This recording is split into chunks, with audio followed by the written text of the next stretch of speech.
বাংলাদেশে আইপিএল সম্প্রচার বন্ধ করতে বললেন আসিফ নজরুল। মোস্তাফিজুর রহমানকে আইপিএল থেকে বাদ দেওয়া নিন্দা ও প্রতিবাদ জানিয়েছে যুব ও ক্রীড়া উপদেষ্টা আসিফ নজরুল।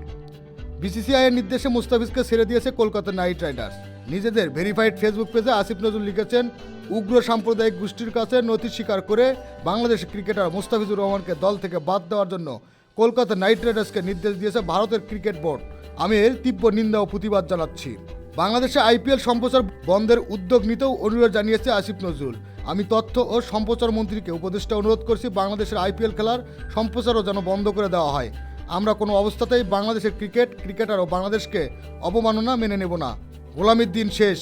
কলকাতা নাইট রাইডার্স ভারতীয় ক্রিকেট বোর্ডের নির্দেশে মুস্তাফিজকে বাদ দেওয়ায় ফেব্রুয়ারিতে ভারতে অনুষ্ঠিত টি-20 বিশ্বকাপে বাংলাদেশের ক্রিকেটার নিরাপত্তা নিয়ে শঙ্কা দেখা দিয়েছে। বিশ্বকাপের প্রথম পর্বে বাংলাদেশের কলকাতায় 3টি ও মুম্বাইয়ের একটি ম্যাচ খেলার কথা রয়েছে। এই ম্যাচগুলো আরেক স্বাগতিকদের শ্রীলঙ্কায় সরিয়ে নিতে আইসিসিকে চিঠি দিতে বিসিবির নির্দেশনা দেওয়ার কথা বলেছে আসিফ নজরুল। ফেসবুকে যুব ও ক্রীড়া উপদেষ্টা আসিফ নজরুল লিখেছেন, ক্রীড়া মন্ত্রণালয়ের দায়িত্বপ্রাপ্ত মন্ত্রী হিসেবে আমি ক্রিকেট কন্ট্রোল বোর্ডকে, বাংলাদেশ ক্রিকেট বোর্ডকে বলছি, তারা যেন আইসিসির কাছে পুরো বিষয়টি ব্যাখ্যা করে লিখে বোর্ড যেন জানিয়ে দেয় যে যেখানে বাংলাদেশের একজন ক্রিকেটার চুক্তিবদ্ধ হওয়া সত্ত্বেও ভারতে খেলতে পারবেন না, সেখানে বাংলাদেশের গোটা ক্রিকেট টিম বিশ্বকাপ খেলতে যাওয়া নিরাপদ মনে করতে পারে না।